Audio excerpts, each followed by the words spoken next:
All relationships have their ups and downs, and now it appears Dwayne Wade and the Heat may have hit that, oh, it's like that stage, based on the latest developments in the SI.com report that says Wade and the Lakers now have mutual interest per sources. Wade what? Yep, here is the deal. Wade is scheduled to make $16.1 million the final year of his current deal this upcoming season, but the 33-year-old Heat guard has an early termination option this summer, which allows him to flirt with other teams. Now, all of a sudden, we have random photos of Papa Wade on IG, and then we have, well, I mean, yes, you know, I know you want to talk about it, and then, of course, now it's ending up with this report coming out on SI. So how do you feel about that? Do you feel like Wade has any chance to end up with the Lakers? I'll say this. It'll be a good fit for Pat Riley, and here's why. I think Pat Riley is trying to get from underneath the specter of Dwayne Wade now. What better to have somebody else put that mutual interest out there? This way, Dwayne Wade has done a lot for this organization. 3 championships, but at 33 years of age, he's played 12 years. The last 4 years, including the strike year, he has not played a full season. Back in the strike year, 49 out of 66 games. After that, 69 out of 82, 54 out of 82, and then 62 out of 82. Pat Riley has been very loud with the silence in terms of how things have stagnated. So I don't know if it's a good fit for Dwayne Wade with the Lakers. I'll say if you're the Lakers, you're not turning that down. If you're Dwayne Wade, you get a chance to go to Hollywood. You married Gabrielle Union, who's an actor, so you know she wants to be in Hollywood any chance she can get. But if I'm Pat Riley, I'm thinking, you know what?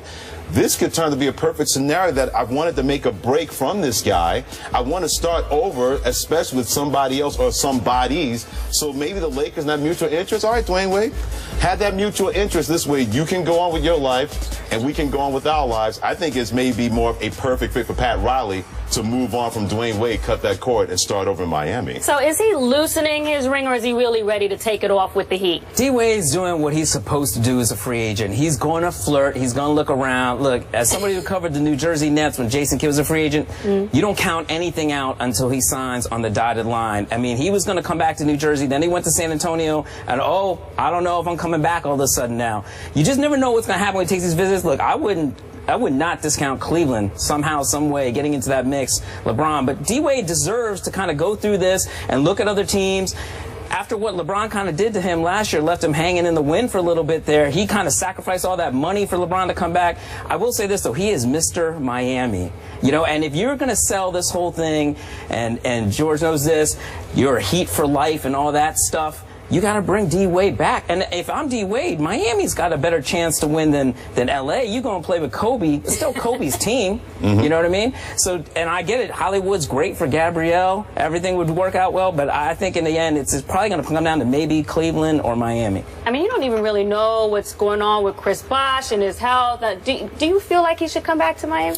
I think he should, because I agree with Ohm. I think if they bring back Dragic and Bosh and Whiteside can keep it together, I think that all of a sudden that team is a team that's a maybe top 4 or 5 seed in the Eastern Conference. So you've got a better shot. Where the Lakers, look, as much as we love Kobe Bryant, he's one of the greatest players of all time. That team is a 30-win team, man. Like, let's be honest with each other here, at least for one more season, and then we'll see how it goes from there. But here's the thing about Dwayne Wade. I'm mad at him.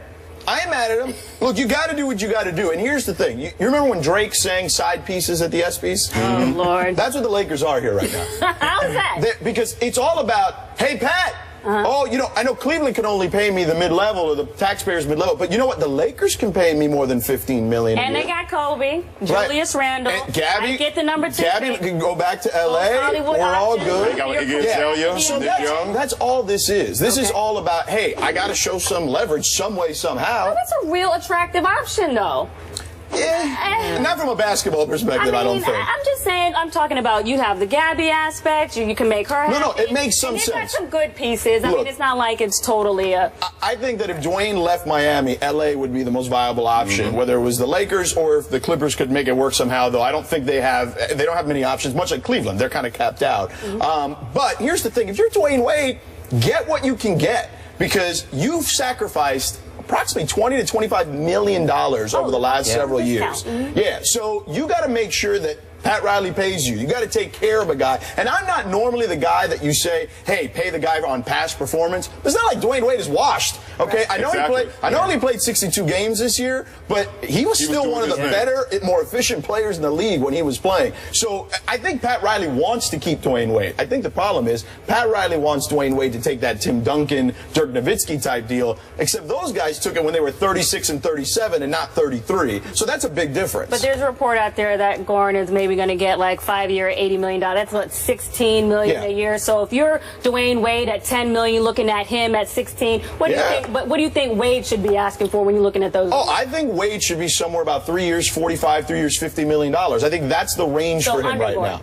No, about the same, give or take. Yeah, really? 15, Do you think that about the same? I just like the fact that you kind of referenced Tupac and Drake in your argument there. I ain't mad at you, but yeah, I think he's giving them a hometown discount a lot. And I think this time Dwayne deserves not to give them the hometown discount. And LeBron doesn't play that, Freddie. Well, here's the deal. If you're Dwayne Wade, to their points, I'm thinking I've been the bigger person more than a couple of times here. Yeah. And anytime you've asked me to do something to benefit this organization, I've done it over and over. I know pro sports is a cold business, and I think that's why if you're Pat Riley, you think, I know you gave us that hometown discount before, but if I'm going to rebuild, it's going to be hard to rebuild if I have to pay you as much money as Goran Dragic. I think Pat Riley's looking at it from the business standpoint of, yeah, I know you gave us hometown discount, but you know, times change. What did they say in the movie Larry Clown? Times are tough. Well, times are tough for Miami. If they're going to rebuild, if you can't count on Dwayne Wade as much as you thought you could, even though he was very productive in a short amount of time last year, not playing 82 games, that's a decision that Pat Riley should look at for the overall health of the franchise and not the overall mental health or fiscal health for Dwayne Wade. What Pat Riley wants, Josina, is to be able to get in a room, whether he lands them or not. He wants to be able to get in a room with Kevin Durant. That's what he wants. And they need to come in at a certain number for all those guys, specifically Goran and Dwayne, so they can at least get themselves in that position. And let's not forget Hassan Whiteside, if he has another big year, he's got to get paid too, so they got to make sure to figure all that out. You know Riles has something up his sleeve for the future, and Dwayne Wade really only factors in, look, he will be, even if he were to leave for a one-year deal, he can always come back to Miami, but he'll always have a place in that organization like Alonzo Mourning. Dwayne Wade will probably have a job with the Heat long after he's done playing. But I don't think he cares about that stuff. I don't think Dwayne Wade cares to be a guy who's going to be in the organization forever. I don't think that's on his radar, because Dwayne Wade still thinks he can be Dwayne Wade. And we saw when he's on the floor, he can still be Dwayne Wade. And remember this, after next season, salary cap goes north of $89 million. The season after that, it goes north of $110 million. Don't think for one second Dwayne Wade's not thinking about that, thinking, wait, you can pay me this now, but you're still going to have enough money to go after somebody in the future because of the salary cap and the big deal the NBA signed with ESPN and TNT. And obviously, Pat Riley had him, you know, take a little bit less money so he can build. But if you're Dwayne Wade, you're a little salty and say,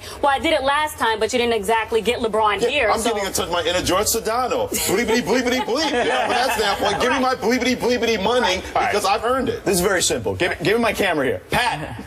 Please, just pay Dwayne Wade. Make us all happy here. Just pay Dwayne Wade. Keep him in Miami. One uniform for the rest of his career. Let's do it. You're a Miami guy. How will the fans react if Dwayne Wade is playing in purple and gold next season? Well, I don't think that will hurt as much. I think... How about the wine and gold? Cleveland. Yeah, the wine and gold. He went to Cleveland, all of a sudden things would change. If he went to the Lakers or the Clippers, anywhere else, even Milwaukee will have some money. He's got ties because of Marquette or whatnot. That wouldn't hurt as much. I mean, I know he's not Dan Marino, but he's been in South Beach for a long time, and he brought him championships. He brought championships, which Dan Marino couldn't. They are on the same level, but the problem is, Pat Riley is also on that level, too. He brought basketball to Miami. I know they were an expansion team in the 80s, but in 95, when Pat came there, they became a destination. So it's going to be interesting. I don't know. I think people would be divided on that. It's called a loyalty fee. You got him at $15 million. I'm saying maybe about 17 to 18 because people are coming to see Dwayne Wade and not your boy. D-Wade, Gabby, we got you. It's not our money. What do we care? All right, well, speaking of the NBA draft is 4 days away, but we are asking if you could draft anyone,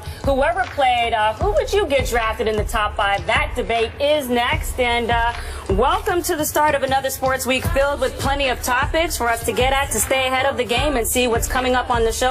All you have to do is go to our Instagram page where you can also leave your takes. Back after this. Come to your river, wash my soul. I will come to your river, Wash my soul. I will come to you. Let's talk about him. Yes, he will be back next season, but there is no certainty where the Truth will play next season. According to ESPN's Mark Stein and a Washington Post report, Pierce will play for the Wizards or the Clippers to reunite with his former coach, Doc Rivers.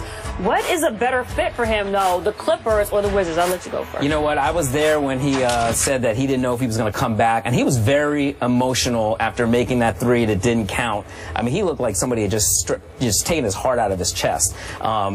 And I was like, you know what? He's coming back. I know he's not retiring. He loves this game too much. And I think the Wizards, he was able to do everything with the Wizards that the Brooklyn Nets wanted him to do with Darren Williams and that crew. But that crew, which they were a bunch of veterans, John Wall, Bradley Beal, listen. But I think as good of a fit as he is with the Wizards, I think he loves Doc Rivers. I think he loves Los Angeles. And I think the Clippers are probably closer to perhaps winning a championship than that Washington Wizards team, even though the Wizards are in the East. How do you feel about that? Oh, I agree wholeheartedly. Hometown there, Los Angeles, his relationship with Rivers. And here's the thing. I got into this a little bit over the weekend when that story came out with somebody on Twitter who was like, oh, but the Clippers, they run and gun and this, that, and the other. And I looked it up, and there's only one possession as far as pace per 100 possessions difference between the Wizards and the Clippers. So, look, you're going to have to manage his minutes anyway because he's up in age. And but Doc I think does a great job at that. Absolutely. So I think that's going to factor in. And, yes, they are closer to winning a championship. You've got Chris Paul. You got Blake Griffin. They need a small forward now that Matt Barnes is in there. Yeah. You have him also kind of take Lance under the wing a little bit. I think Lance can be very productive in that Clippers locker room and with that Clippers team. So I think that it all works itself out for Doc to bring Paul Pierce to Los Angeles. Any chance from a Washington Wizards? I think he's a better fit for Washington. There's no chance he's going back there with the Clippers. I mean, you had me. Well, it is a difference of like $3 million, right, almost $3 million. Yeah, but the selling point is Doc Rivers, and I think another selling point is Chris Paul, because now you get a chance to play with a guy like that who you know is going to be locked in, because he doesn't know how many winters and springs he has left before he can win an NBA championship, because also that window that looked so open before gets a lot smaller and smaller, especially in the Western Conference. Although he did call John Wall the best point guard in the league when he was playing. And it's so much more exciting there, the District of Columbia. I mean, it was like, Ballmer's exciting. I want to play for Ballmer. I mean, he's not even on the court. I'm just talking about, you know. But I think with Washington, because the Eastern Conference is not as good as the Western Conference, all of a sudden, a guy like Paul Pierce, not only what you said about how Brooklyn should have used him, but the fact that you got John Wall and Bradley Beal, and Nene even talked about having that kind of guy in your locker room. Marcin Gortat talked about, you know what, we learned so much about being better men with having Paul Pierce in our locker room. That's why I think from that standpoint, it's a better fit for him to stay there. But he's not going to, because he's going out to Los Angeles. He did definitely feel the love in Washington. He felt the love from the guys in the locker room and that crowd. Absolutely. And I think that is not something to shake your head lightly at. Chris Paul, Blake Griffin, J.J. Redick, Paul Pierce, DeAndre Jordan, Jamal Crawford, and Lance coming off the bench. That's a wrap. He's going to L.A. That's a wrap? He is. I mean, you have Bradley Beal. And you know what? He works out with those guys probably during the summertime in L.A. And so you got to move everything all the way to the other side. Doesn't matter. His family still lives. He was born in the wood, as they call it, in Inglewood. What better for an Inglewood kid that you can't go to the Lakers, but you win the championship in your hometown with the Clippers? Inglewood. Yeah, exactly. I mean, it was like a hair from moving on, just like a hair with that shot on the side, just a hair. That's okay. That's okay for him. I don't have to be over it. Right. It didn't affect me. Yeah. I mean, but if you're Washington, they're building something. They're trying to align everything for Kevin Durant. That's what they're trying to do.